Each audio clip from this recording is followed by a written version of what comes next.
ಸಾಮಾಜಿಕ ಗುರಿಗಳು ಸೆಕ್ಷನ್ನಲ್ಲಿ ಸಾಮಾಜಿಕ ಗುರಿಗಳು ಸಹಿತ ಇದ್ದಾವೆ. ಅದರಲ್ಲಿ ಪ್ರಮುಖವಾಗಿ ನಾವು ಚರ್ಚೆ ಮಾಡೋದಾದ್ರೆ ಇಲ್ಲೂ ಸಹಿತ 4 ಗುರಿಗಳಿವೆ. ಒಂದು ಪ್ರಜಾಸತ್ತಾತ್ಮಕ ಪೌರತ್ವ, ನೆಕ್ಸ್ಟ್ ಆಗಿ ಸಂಸ್ಕೃತಿ, ನೆಕ್ಸ್ಟ್ ಆಗಿ ರಾಷ್ಟ್ರೀಯತೆ, ನೆಕ್ಸ್ಟ್ ಆಗಿ ಅಂತಾರಾಷ್ಟ್ರೀಯ ಸಹೋದರತ್ವ. ಹಾಗಾದ್ರೆ ಡೆಮಾಕ್ರೆಟಿಕ್ ಸಿಟಿಜನ್ಶಿಪ್ ಅಂತ ಪ್ರಜಾಸತ್ತಾತ್ಮಕ ಪೌರತ್ವ. ಭಾರತ ಒಂದು ಅತ್ಯಂತ ದೊಡ್ಡ ಪ್ರಜಾಪ್ರಭುತ್ವ ರಾಷ್ಟ್ರ. ಇಡೀ ಜಗತ್ತಿನಲ್ಲಿ ವಿಶಿಷ್ಟವಾದಂತಹ ರಾಷ್ಟ್ರ. ಹಾಗಾಗಿ ಡೆಮಾಕ್ರೆಟಿಕ್ ಸಿಟಿಜನ್ಶಿಪ್ ನಲ್ಲಿ ಪ್ರಜಾಸತ್ತಾತ್ಮಕ ಪೌರತ್ವದಲ್ಲಿ ಪೌರ ಆಗಿರ್ತಕ್ಕಂಥವನಿಗೆ, ಪೌರತ್ವ ಅಂದ್ರೆ ಈ ದೇಶದ ನಾಗರಿಕ. ಹಾಗಾಗಿ ಈ ದೇಶದ ಪೌರ ಆಗಿರ್ತಕ್ಕಂಥವನು ತನ್ನ ಪ್ರತಿನಿಧಿಯನ್ನ ತಾನೇ ಮತ ಚಲಾಯಿಸುವ ಮೂಲಕ ಆಯ್ಕೆ ಮಾಡಬಹುದಕ್ಕಂತ ಹಕ್ಕನ್ನ ಪಡೆದಿದ್ದಾನೆ. ಹಾಗಾಗಿ ನಾವು ಹೇಳ್ತಾ ಹೋಗ್ತೀವಿ, ಪೌರತ್ವ ಅಂತಂದ್ರೆ ಒಂದು ರಾಷ್ಟ್ರದ ಸದಸ್ಯತ್ವ ಪಡೆದು ಆ ದೇಶದ ಸಂವಿಧಾನಬದ್ಧವಾದಂತಹ ಕಾಯ್ದೆ ಕಾನೂನುಗಳನ್ನು ಪಾಲಿಸುತ್ತಾ ತನ್ನ ಹಕ್ಕು ಮತ್ತು ಕರ್ತವ್ಯಗಳನ್ನ ಅನುಭವಿಸ್ತಕ್ಕಂಥ ವ್ಯಕ್ತಿ ಎಂದರೆ ಅವನೇ ಪೌರ. ಅದೇ ಪೌರತ್ವ ಕಂಡುಕೊಳ್ಳಿಕ್ಕೆ ಸಾಧ್ಯ ಸಹಿತ ಆಗ್ತಾ ಹೋಗ್ತದೆ. ಹಾಗಾಗಿ ಒಬ್ಬ ವ್ಯಕ್ತಿ ಆಗಿರ್ತಕ್ಕಂಥವನು ತನ್ನ ಕರ್ತವ್ಯಗಳನ್ನ ಚಾಚೂತಪ್ಪದೆ ಪಾಲಿಸುವ ಮೂಲಕವಾಗಿ ಆ ದೇಶದ ಪ್ರಜ್ಞಾವಂತ ಪೌರನಾಗಿದ್ದಾದ್ರೆ ಉತ್ತಮವಾದಂತಹ ರಾಷ್ಟ್ರವನ್ನು ಕಟ್ಟಲಿಕ್ಕೆ ವಿಶೇಷವಾದಂತಹ ಪ್ರಯತ್ನ ಸಹಿತ ನಾವು ಮಾಡ್ತಾ ಹೋಗಬಹುದು. ಹಾಗಾಗಿ ಡೆಮಾಕ್ರೆಟಿಕ್ ಸಿಟಿಜನ್ಶಿಪ್ ನಲ್ಲಿ ನಾವು ನಮ್ಮದಾಗಿರ್ತಕ್ಕಂತಹ ವ್ಯಕ್ತಿಗೆ ಆದ್ಯತೆ ಕೊಡ್ತಾ ಹೋಗ್ತೀವಿ. ಒಬ್ಬ ವ್ಯಕ್ತಿ ಆಗಿರ್ತಕ್ಕಂಥವನು ಸಮರ್ಥ ವ್ಯಕ್ತಿಯಾಗಿದ್ದಾದ್ರೆ ತನ್ನನ್ನು ಆಗ್ತಕ್ಕಂತಹ ಪ್ರತಿನಿಧಿಗಳನ್ನ, ಉತ್ತಮ ಪ್ರತಿನಿಧಿಗಳನ್ನು ಆಯ್ಕೆ ಮಾಡಿದ್ದಾದ್ರೆ ಅವನ ದೇಶಕ್ಕೆ ಇರತಕ್ಕಂತಹ ದೊಡ್ಡ ಕೊಡುಗೆಯನ್ನು ನಾವು ಕಂಡುಕೊಳ್ಳಕ್ಕೆ ಪ್ರಯತ್ನ ಮಾಡಬಹುದು. What is the democracy? ಪ್ರಜಾಪ್ರಭುತ್ವ ಅಂತಂದ್ರೆ ಏನು? ಪ್ರಜೆಗಳಿಂದ ಪ್ರಜೆಗಳಿಗಾಗಿ, ಪ್ರಜೆಗಳಿಗೋಸ್ಕರ, ಪ್ರಜೆಗಳೇ ಆಯ್ಕೆ ಮಾಡಿದ ಸರ್ಕಾರ ಏನಿದೆ ಅದು ವಿಶೇಷವಾಗಿ ಪ್ರಜಾಪ್ರಭುತ್ವ ಕಂಡುಕೊಳ್ಳಕ್ಕೆ ಪ್ರಯತ್ನ ಸಹಿತ ಮಾಡ್ತಾ ಹೋಗ್ತೀವಿ. ಹಾಗಾಗಿ ವಿಶೇಷವಾಗಿ ಚರ್ಚೆ ಮಾಡ್ತಾದ್ರೆ ಶಿಕ್ಷಣದ ಪ್ರಮುಖ ಗುರಿ ಈ ದೇಶದ ಪ್ರಜ್ಞಾವಂತ ಪೌರರನ್ನ ನಿರ್ಮಿಸುವುದು. ಚುನಾವಣೆಯಲ್ಲಿ ಮತವನ್ನ ಚಲಾಯಿಸುವ ಮೂಲಕ ತನ್ನನ್ನ ಆಳಲಿಕ್ಕೆ ಯಾರು ಯೋಗ್ಯರಾಗಿದ್ದಾರೆ ಅವರನ್ನ ಆಯ್ಕೆ ಮಾಡುವ ಮೂಲಕ ತನ್ನ ಪವಿತ್ರ ಮತವನ್ನ ಖಾತ್ರಿಪಡಿಸಿಕೊಳ್ಳತಕ್ಕಂತಹ ಪ್ರಕ್ರಿಯೆ ಏನಿದೆ ಅದನ್ನು ವಿಶೇಷವಾಗಿ ಪ್ರಜಾಸತ್ತಾತ್ಮಕ ಪೌರತ್ವ ಕಂಡುಕೊಳ್ಳಿಕ್ಕೆ ಸಾಧ್ಯ ಆಗ್ತಾ ಹೋಗ್ತದೆ. ಹಾಗಾಗಿ ಒಂದು ಪ್ರಜಾಪ್ರಭುತ್ವ ರಾಷ್ಟ್ರ ರಕ್ಷಣೆಯಲ್ಲಿ ಸೈನಿಕಕ್ಕಿಂತ ಸುಶಿಕ್ಷಿತ ನಾಗರಿಕರೇ ಪ್ರಮುಖವನ್ನು ಕಂಡುಕೊಳ್ಳಿಕ್ಕೆ ಸಾಧ್ಯ ಆಗ್ತದೆ. ಹಾಗಾಗಿ ವಿಶೇಷವಾಗಿ ಹೇಳ್ತಾ ಹೋಗ್ತೀವಿ, ballot paper is A most powerful of the bullet power ಅಂತ. ಅಂದ್ರೆ ಮತಪತ್ರ ಏನಿದೆ ಅದು ಬದುಕಿಗಿಂತ ಶಕ್ತಿಶಾಲಿ. ಮತಪತ್ರ ಏನಿದೆ, ಬ್ಯಾಲೆಟ್ ಪೇಪರ್ ಏನಿದೆ ಅದು ಬಂದೂಕಿನ ಗುಂಡಿಗಿಂತ ಸಹಿತ ಶಕ್ತಿಶಾಲಿಯನ್ನು ಕಂಡುಕೊಳ್ಳಕ್ಕೆ ಸಾಧ್ಯ ಸಹಿತ ಆಗ್ತಾ ಹೋಗ್ತದೆ. ಹಾಗಾಗಿ ಒಬ್ಬ ಪೌರಾಗಿರ್ತಕ್ಕಂಥವನು ರಾಷ್ಟ್ರ ಪ್ರೇಮ, ನಾಗರಿಕ ಪ್ರಜ್ಞೆ, ಕರ್ತವ್ಯ ಪ್ರಜ್ಞೆ, ಮತೀಯ ಸೌಹಾರ್ದತೆ, ಶಿಸ್ತು, ಧೈರ್ಯ, ತ್ಯಾಗ, ರಾಷ್ಟ್ರಭಕ್ತಿಗಳಿಂದ ವರ್ತಿಸಿದ್ದೆ ಆದ್ರೆ ಒಂದು ಭವ್ಯ ಭಾರತ ಕಟ್ಟಲಿಕ್ಕೆ ಏನು ಕಷ್ಟಪಡ ಅಗತ್ಯ ಏನಿಲ್ಲ ಅನ್ನೋದನ್ನು ವಿಶೇಷವಾಗಿ ಹೇಳ್ತಾ ಹೋಗ್ತೀವಿ. ಹಾಗಾಗಿ ಪ್ರಜಾಸತ್ತಾತ್ಮಕ ಪೌರರ ಪ್ರಮುಖ ಜವಾಬ್ದಾರಿಗಳನ್ನು ಕಂಡುಕೊಳ್ಳಿಕ್ಕೆ ಸಾಧ್ಯ ಆದ್ರೆ ಅಥವಾ ಲಕ್ಷ್ಯಗಳನ್ನು ಕಂಡುಕೊಳ್ಳಿಕ್ಕೆ ಸಾಧ್ಯ ಆದ್ರೆ ನಮಗೆ ಸಂವಿಧಾನ 6 ಹಕ್ಕನ್ನು ಕೊಟ್ಟಿದೆ, 10 ಕರ್ತವ್ಯಗಳನ್ನು ಕೊಟ್ಟಿದೆ. ಹಾಗಾಗಿ ನಾವು 6 ಹಕ್ಕನ್ನು ಕೇಳಲಿಕ್ಕೆ ಮುಂಚಿತವಾಗಿ ಒಬ್ಬ ಪ್ರಜ್ಞಾವಂತ ಪೌರನಾಗಿ 10 ಕರ್ತವ್ಯಗಳನ್ನು ನಾವು ವಿಶೇಷವಾಗಿ ಮಾಡಿದ್ದೇ ಆದ್ರೆ ಅದು ಒಬ್ಬ ಪ್ರಜ್ಞಾವಂತ ಪೌರನ ಆದ್ಯ ಕರ್ತವ್ಯವನ್ನು ಕಂಡುಕೊಳ್ಳಿಕ್ಕೆ ಸಾಧನ ಸಹಿತ ಆಗ್ತಾ ಹೋಗುತ್ತದೆ. ಹಾಗಾಗಿ ಒಬ್ಬ ಪ್ರಜಾತಾಂತ್ರಿಕ ಪೌರನ ಗುಣಲಕ್ಷಣ ಕಂಡುಕೊಳ್ಳಿಕ್ಕೆ ಸಾಧ್ಯ ಆದ್ರೆ ಪ್ರಜಾಪ್ರಭುತ್ವ ಪೌರನು ತನ್ನ ದೇಶ, ಸಂಸ್ಕೃತಿ ಹಾಗೂ ಸಮಸ್ಯೆ ಕುರಿತು ಸ್ಪಷ್ಟವಾಗಿ ಹಾಗೂ ಸ್ವಯಂ ಚಿಂತಿಸುವ ಸಾಮರ್ಥ್ಯವನ್ನ ಹೊಂದಿರಬೇಕು. ಸಕಾರಾತ್ಮಕ ಹಾಗೂ ಸೃಜನಾತ್ಮಕ ಚಿಂತಕನಾಗಿದ್ದು ಪ್ರಜಾಪ್ರಭುತ್ವ ಉಳಿಸುವತ್ತ ಕಾರ್ಯಪ್ರವೃತ್ತನಾಗಬೇಕು. ಹೊಸ ವಿಚಾರಗಳನ್ನು ಸ್ವೀಕರಿಸುವ ಮನೋಭಾವ ಹಾಗೂ ಪ್ರಜಾಪ್ರಭುತ್ವ ತಿಳಿವಿಗೆ ಉಪಯುಕ್ತವಾದ ಯಾವುದೇ ವಿಚಾರ ಒಪ್ಪುವ ಒಲವನ್ನ ಬೆಳೆಸಿಕೊಳ್ಬೇಕು. ಪೌರ ಜವಾಬ್ದಾರಿ, ಕರ್ತವ್ಯ ಪ್ರಜ್ಞೆ, ಸಮಯದ ಅರಿವು, ಶಿಸ್ತು, ಧೈರ್ಯ, ತ್ಯಾಗ, ರಾಷ್ಟ್ರಭಕ್ತಿಯನ್ನ ರೂಢಿಸಿಕೊಳ್ಬೇಕು. ನಿಜವಾದ ದೇಶಪ್ರೇಮಿಗಳಾಗಿರಬೇಕು. ದೇಶಕ್ಕಾಗಿ ತನ್ನನ್ನೇ ತಾನು ತ್ಯಾಗ ಮಾಡಲು ಸಿದ್ಧನಾಗಿರಬೇಕು. ಸಹಕಾರಿತ ಕಾರ್ಯ ಹಾಗೂ ಸಮನ್ವಯ ಭಾವದಿಂದ ಕಾರ್ಯನಿರ್ವಹಿಸುವಂತಾಗಬೇಕು. ವಿಶಾಲ ಮನೋಭಾವದಿಂದ ಎಲ್ಲರನ್ನು ಪ್ರೀತಿಸುವಂತವನಾಗಿರಬೇಕು. ವಿಧೇಯತೆ, ಕಾನೂನು ಗೌರವ, ವಿಶೇಷ ಸಹನೆ, ನಾಯಕತ್ವದಲ್ಲಿ ನಂಬಿಕೆ, ಪ್ರಜಾಪ್ರಭುತ್ವದ ಮೇಲೆ ವಿಶ್ವಾಸ ಹಾಗೂ ಪರಸ್ಪರ ಗೌರವ ಕೊಡುವ ಭಾವನೆ ಹೊಂದಿರುವ ವ್ಯಕ್ತಿಯಾಗಿರಬೇಕು. ಜೊತೆಗೆ ವೈಜ್ಞಾನಿಕ ಮನೋಭಾವಗಳಿಂದ ವೈಜ್ಞಾನಿಕ ಚಿಂತನೆಯಿಂದ ಕೂಡಿರ್ತಕ್ಕಂತಹ ವ್ಯಕ್ತಿ ಪ್ರಜ್ಞಾವಂತ ಪೌರ ಆಗಿರಬೇಕು. ಅಂದ್ರೆ ಒಂದು ಆದರ್ಶ ಸಮಾಜವನ್ನ, ಒಂದು ನಾಗರಿಕ ಸಮಾಜವನ್ನ ಕ್ರಿಯಾಶೀಲ, ಬುದ್ಧಿವಂತ, ಪ್ರಗತಿಪರ, ಶಿಸ್ತಿನ ಮತ್ತು ಆರೋಗ್ಯಕರ ವ್ಯಕ್ತಿಯನ್ನಾಗಿ ಮಾಡಲಿಕ್ಕೆ ಸಾಧ್ಯ ಆಗ್ತದೆ. ಒಂದು ದೇಶವನ್ನು ಆರೋಗ್ಯಕರ ದೇಶವನ್ನು ಕಟ್ಟಲಿಕ್ಕೆ ಪ್ರಯತ್ನ ಸಹಿತ ಮಾಡ್ತಾ ಹೋಗಬಹುದು. ನೆಕ್ಸ್ಟ್ ಸಂಸ್ಕೃತಿ. ವಿಶೇಷವಾಗಿ ಸಂಸ್ಕೃತಿಯನ್ನು ಕನ್ನಡ ಪದಕ್ಕೆ ಸಮಾನಾಂತರವಾಗಿ ನಾವು ಇಂಗ್ಲಿಷ್ ಅಲ್ಲಿ ಕಲ್ಚರಲ್ ಪದವನ್ನು ಸಹಿತ ನಾವು ಬಳಕೆ ಮಾಡ್ತಾ ಹೋಗ್ತೀವಿ. ಹಾಗಾದ್ರೆ ಈ ಕಲ್ಚರಲ್ ಪದ ಏನಿದೆ ನಮಗೆ ಲ್ಯಾಟಿನ್ ಭಾಷೆಯನ್ನು ಬರಲಿಕ್ಕೆ ಸಾಧ್ಯ ಆಗ್ತದೆ. ಲ್ಯಾಟಿನ್ ಭಾಷೆಯಲ್ಲಿ ಕಲ್ಚರ್ ಅಂದ್ರೆ ಬೆಳೆಸು, ಕೃಷಿ ಮಾಡು ಎಂದು ಅರ್ಥ ಆಗಲಿಕ್ಕೆ ಸಾಧ್ಯ ಆಗುತ್ತದೆ. ಈ ಕಲ್ಚರ್ ಪದ ಏನಿದೆ ಲ್ಯಾಟಿನ್ ಭಾಷೆಯ ಕೊಲೆರೆ ಅನ್ನೋ ಪದದಿಂದ ಬರಲಿಕ್ಕೆ ಸಾಧ್ಯ ಆಗಿರುತ್ತೆ. ಕೊಲೆರೆ ಅಂತಂದ್ರೆ ಲ್ಯಾಟಿನ್ ಭಾಷೆಯಲ್ಲಿ ಕೊಲೆರೆ ಅಂತಂದ್ರೆ to cultivate, to till the soil ಅಂತ ಹೇಳ್ತೀವಿ.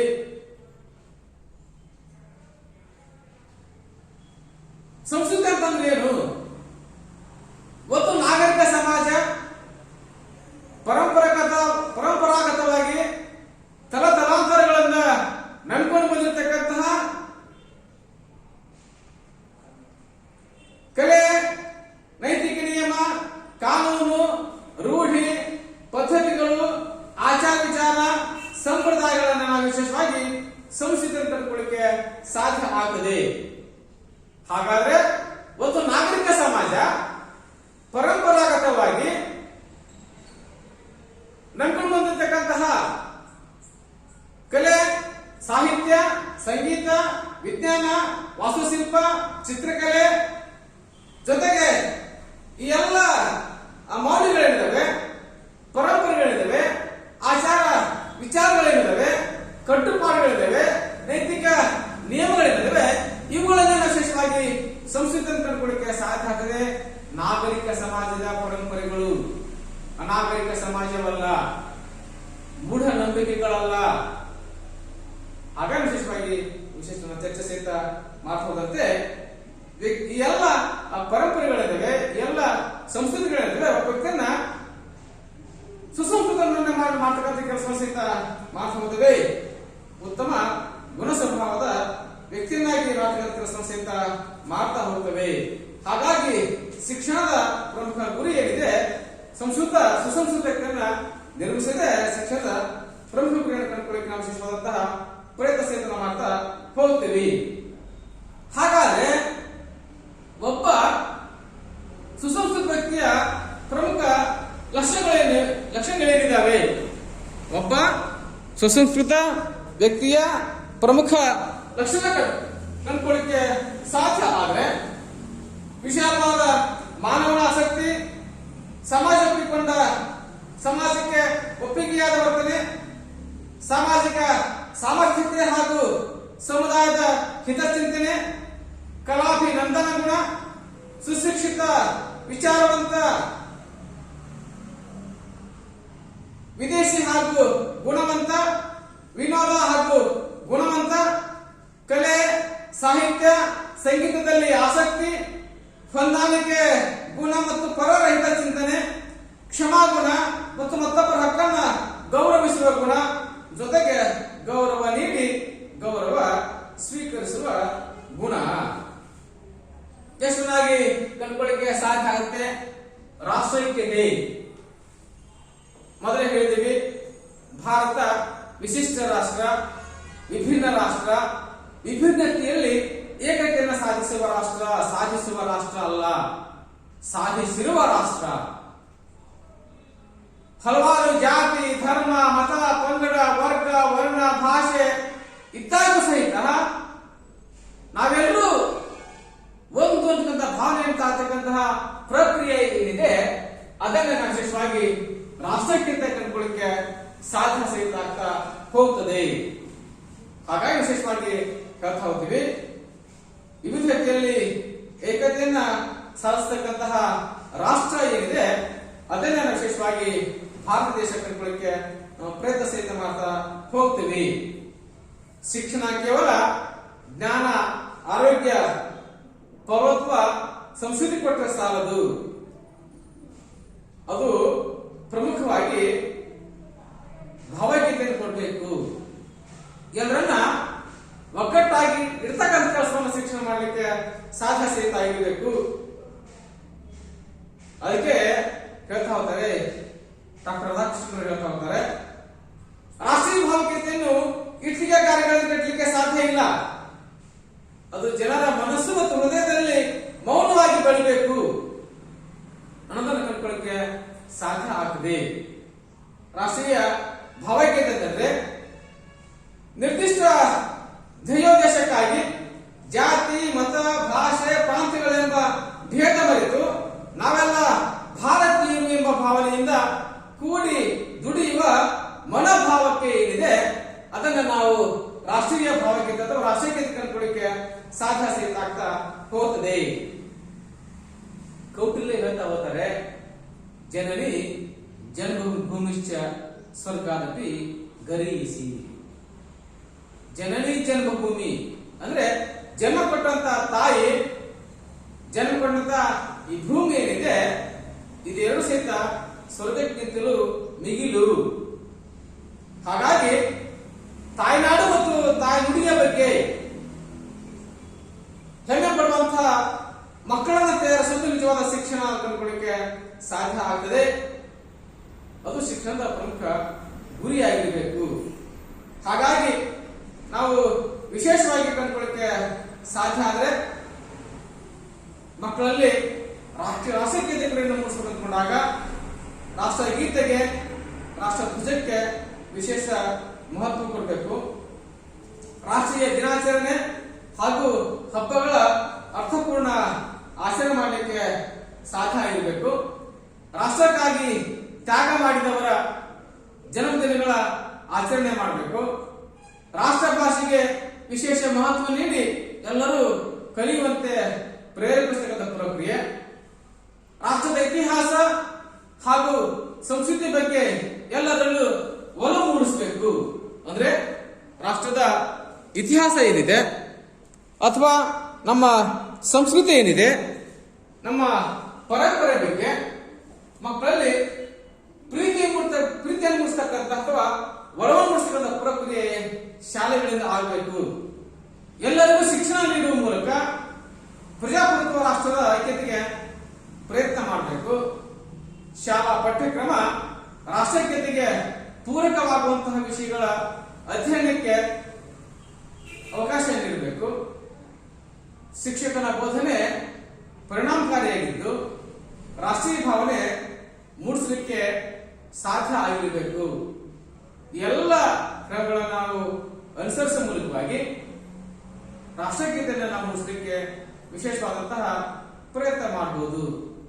ನೆಕ್ಸ್ಟ್ ಆಗಿ ಅಂತಾರಾಷ್ಟ್ರೀಯ ಸಹೋದರತ್ವ. ಹಾಗಾದ್ರೆ ಶಿಕ್ಷಣದ ಪ್ರಮುಖ ಗುರಿಯನ್ನು ಮತ್ತೊಂದು ಗುರಿಯನ್ನು ಕಂಡುಕೊಳ್ಳಿಕ್ಕೆ ಕೊನೆ ಗುರಿಯನ್ನು ಕಂಡುಕೊಳ್ಳಿಕ್ಕೆ ಸಾಧ್ಯ ಆದ್ರೆ ಅಂತಾರಾಷ್ಟ್ರೀಯ ಸಹೋದರತ್ವ. ಪ್ರಸ್ತುತ ಜಗತ್ತನ್ನು ನಾವು ಕಂಡುಕೊಳ್ಳಿಕ್ಕೆ ಸಾಧ್ಯ ಆದ್ರೆ ನಾವೆಲ್ಲರೂ ಸಹಿತ ಮೂರನೇ ಮಹಾಯುದ್ಧದ ಭಯದಲ್ಲಿ ಬದುಕ್ತಾ ಇದ್ದೀವಿ. ಎಲ್ಲ ದೇಶಗಳು ಸಹಿತ ಅಣುಬಾಂಬ್ಗಳನ್ನ ತಯಾರು ಮಾಡಿ ಇಟ್ಕೊಂಡಿದ್ದಾವೆ. ಸಾಧ್ಯ ಆದ್ರೆ ವಸಾಹತೀಕರಣ ಪ್ರಾರಂಭಿಸಬೇಕಂತ ಸನ್ನಾಹದಲ್ಲಿ ಎಲ್ಲ ದೇಶಗಳನ್ನು ಕಂಡುಕೊಳ್ಳಿಕ್ಕೆ ಸಾಧ್ಯ ಆಗ್ತದೆ. ಆದ್ರೆ ವಸಾಹತೀಕರಣ ಯಾರಿಗೂ ಒಳ್ಳೆಯದಲ್ಲ. ನಮ್ಮ ಪ್ರಧಾನಿಗಳು ಹೇಳಿದ್ದಾರೆ, ವಸಾಹತೀಕರಣ ಯಾರಿಗೂ ಒಳ್ಳೆಯದಿಲ್ಲ. ನಮ್ಮ ಗಡಿಗಳನ್ನ ರಕ್ಷಣೆ ಮಾಡುವ ಜೊತೆಗೆ ಪರಸ್ಪರ ಸಹಾಯ ಸಹಕಾರ ದೇಶಗಳ ಮಧ್ಯೆ ಒಡಗೂಡಬೇಕು ಅಂತಕ್ಕಂತಹ ಮಾತನ್ನ ಪ್ರಧಾನಿಗಳು ಹೇಳಿದ್ದಾರೆ. ಅಂದ್ರೆ ಈ ಜಗತ್ತನ್ನ ಮೂರನೇ ಯುದ್ಧದಿಂದ ರಕ್ಷಿಸತಕ್ಕಂತ ಜವಾಬ್ದಾರಿ ನಮ್ಮ ಮೇಲೆ ಕಂಡುಕೊಳ್ಳಿಕ್ಕೆ ಸಾಧ್ಯ ಆಗ್ತದೆ. ನಾವೆಲ್ಲರೂ ಸಹಿತ ಇವಾಗ ಎರಡನೇ ಮಹಾಯುದ್ಧದ ಪರಿಣಾಮವನ್ನು ನಾವು ನೋಡಿದ್ದೀವಿ. ಯುದ್ಧದಲ್ಲಿ ಭಾಗಿಯಾದಂತ ರಾಷ್ಟ್ರಗಳು ಸಹಿತ ಇನ್ನೂ ಅದರ ಪರಿಣಾಮವನ್ನು ಅನುಭವಿಸೋದನ್ನ ನಾವು ಅಧ್ಯಯನ ಮಾಡ್ತಾ ಹೋಗಿದ್ದೀವಿ. ಹಾಗಾಗಿ ಜಗತ್ತನ್ನ ಮೂರನೇ ಮಹಾಯುದ್ಧದಿಂದ ತಡೆಗಟ್ಟತಕ್ಕಂತಹ ಶಕ್ತಿ ಕೇವಲ ಭಾರತಕ್ಕೆ ಮಾತ್ರ ಅನ್ನೋದನ್ನ ಅಮೆರಿಕದ ಅಧ್ಯಕ್ಷ ಬಿಲ್ ಕ್ಲಿಂಟನ್ ಹೇಳ್ತಾ ಹೋಗ್ತಾರೆ. ಹಾಗಾಗಿ ರಾಷ್ಟ್ರಗಳ ಮಧ್ಯೆ ಪರಸ್ಪರ ಸಹಕಾರ, ಸೌಹಾರ್ದತೆ, ಪ್ರೀತಿ, ವಿಶ್ವಾಸ, ನಂಬಿಕೆಗಳನ್ನ ಬೆಳೆಸುವ ಮೂಲಕವಾಗಿ ಈ ಅಪನಂಬಿಕೆಗಳನ್ನ ಅಥವಾ ಪ್ರಚಲಿಸತಕ್ಕಂಥ ಪೂರ್ವಾಗ್ರಹ ಪೀಡಿಗಳಿಂದ ಮುಕ್ತ ಮಾಡತಕ್ಕಂತಹ ಕೆಲಸವನ್ನು ನಾವು ಶಿಕ್ಷಣ ಮಾಡಬೇಕಾಗಿದೆ. ಹಾಗಾಗಿ ಅಂತಾರಾಷ್ಟ್ರೀಯ ದಿನಾಚರಣೆಗಳನ್ನ ಆಚರಿಸುವ ಮೂಲಕವಾಗಿ ಜಗತ್ತಿನಲ್ಲಿ ನಾವು ಏಕತೆಯನ್ನು ಮಾಡಲಿಕ್ಕೆ ಪ್ರಯತ್ನ ಮಾಡ್ತಾ ಹೋಗಬಹುದು. ಇನ್ನಷ್ಟು ಹೇಳ್ತಾ ಹೋಗುತ್ತೆ, ಯುದ್ಧಗಳು ಮನುಷ್ಯನ ಮನಸ್ಸಿನಲ್ಲಿ ಪ್ರಾರಂಭ ಆಗುವುದರಿಂದ ಶಾಂತಿಯು ರಕ್ಷಣೆಯು ಮನುಷ್ಯರ ಮನಸ್ಸಿನಲ್ಲಿ ರಚನೆ ಆಗಬೇಕು. ಗಾಂಧೀಜಿಯವರ ಸಪ್ತಪಾತಕಗಳಲ್ಲಿ ಇದು ಒಂದು ಸೇರಿಕೊಂಡಿದೆ. ಮಾನವೀಯತ ರೀತಿಯ ವಿಜ್ಞಾನ ಅಣುಶಕ್ತಿಯನ್ನ ಜಗತ್ತನ್ನ ಬೆಳಗಿಸ್ತಕ್ಕಂತಹ ವಿದ್ಯುತ್ ಶಕ್ತಿಯನ್ನಾಗಿ ಸಹಿತ ಮಾಡಬಹುದು, ಪರಿವರ್ತಿಸಬಹುದು. ಅದೇ ಅಣುಶಕ್ತಿಯನ್ನ ಒಂದು ದೇಶದ ಮೇಲೆ ಬಾಂಬ್ ಹಾಕುವ ಮೂಲಕ ನಾಶಕ್ಕೂ ಬಳಕೆ ಮಾಡಬಹುದು. ಅದಕ್ಕೆ ಗಾಂಧೀಜಿ ಹೇಳಿದ್ದು, ಮಾನವೀಯತ ರೀತಿಯ ವಿಜ್ಞಾನ ಒಂದು ಪಾಪ. ವಿಜ್ಞಾನ ಇರದೆ ಮಾನವನ ಕಲ್ಯಾಣಕ್ಕಾಗಿ, ಮನುಷ್ಯನ ಪ್ರಗತಿಗಾಗಿ, ಸಮಾಜದ ಬದಲಾವಣೆಗಾಗಿ, ಮನುಷ್ಯನ ಏಳಿಗೆಗಾಗಿ. ಆದ್ರೆ ಅದೇ ವಿಜ್ಞಾನದ ಅನುಭವದಿಂದ ಒಂದು ದೇಶವನ್ನ ನಾವು ಸರ್ವನಾಶ ಮಾಡ್ತೀವಿ ಅಂತಂದ್ರೆ ಅದೊಂದು ಪಾಪ ಆಗಲಿಕ್ಕೆ ಸಾಧ್ಯ ಸಹಿತ ಆಗ್ತಾ ಹೋಗುತ್ತದೆ. ಅದಕ್ಕೆ ಋಗ್ವೇದ ಹೇಳ್ತಾ ಹೋಗುತ್ತೆ, ವಸುದೈವ ಕುಟುಂಬಕಂ. ಈ ವಿಶ್ವ ಒಂದು ಕುಟುಂಬ, ಈ ಜಗತ್ತ ಒಂದು ಕುಟುಂಬ ನಾವು ಅದರ ಸಕ್ರಿಯ ಸದಸ್ಯರು ಇರತಕ್ಕಂಥ ಭಾವನೆಯನ್ನು ನಾವು ಮೂಡಿಸಬೇಕು. ಹಾಗಾಗಿ ಒಂದೇ ವಿಶ್ವ, ಒಂದೇ ಸಮುದಾಯ ಹಾಗೂ ಪರಸ್ಪರಾವಲಂಬನೆಯ ಬದುಕು, ಈ ಮೂರು ಅತ್ಯಂತ ಅವಶ್ಯಕ. ಒಂದೇ ವಿಶ್ವ, ಒಂದೇ ಸಮುದಾಯ ಹಾಗೂ ಪರಸ್ಪರಾವಲಂಬನೆಯ ಬದುಕು ಏನಿದೆ ಇದು ವಿಶ್ವದ ಇಂದಿನ ಅಗತ್ಯ. ಹಾಗಾಗಿ ವಿಶ್ವದ ಪ್ರತಿಯೊಬ್ಬ ವ್ಯಕ್ತಿ ದ್ವೇಷ, ಅಸೂಯೆ, ಪ್ರತಿಷ್ಠೆ ಮತ್ತು ತಪ್ಪು ತಿಳುವಳಿಕೆಯಿಂದ, ಪೂರ್ವಾಗ್ರಹ ಪೀಡನೆಯಿಂದ ದೂರ ಆಗಬೇಕಾಗಿದೆ. ಎಲ್ಲರನ್ನ ಪ್ರೀತಿಸ್ತಕ್ಕಂತಹ ಮನೋಭಾವಗಳನ್ನ ಬೆಳೆಸ್ತಕ್ಕಂಥ ಪಠ್ಯಕ್ರಮನ ನಾವು ಮಕ್ಕಳಿಗೆ ಬೋಧನೆ ಮಾಡಬೇಕಾಗಿದೆ. ಇಡೀ ಭೂಮಂಡಲವೇ ಒಂದು ಕುಟುಂಬ ಆಗಿರ್ತಕ್ಕಂಥ ವಿಶಾಲ ಮನೋಭಾವನೆ ಮಕ್ಕಳಲ್ಲಿ ಮೂಡಿಸೋದು ಇಂದಿನ ತುರ್ತು ಅಗತ್ಯ. ಅದು ಶಿಕ್ಷಣದ ಜವಾಬ್ದಾರಿ ಸಹಿತ ಕೂಡ. ಹಾಗಾಗಿ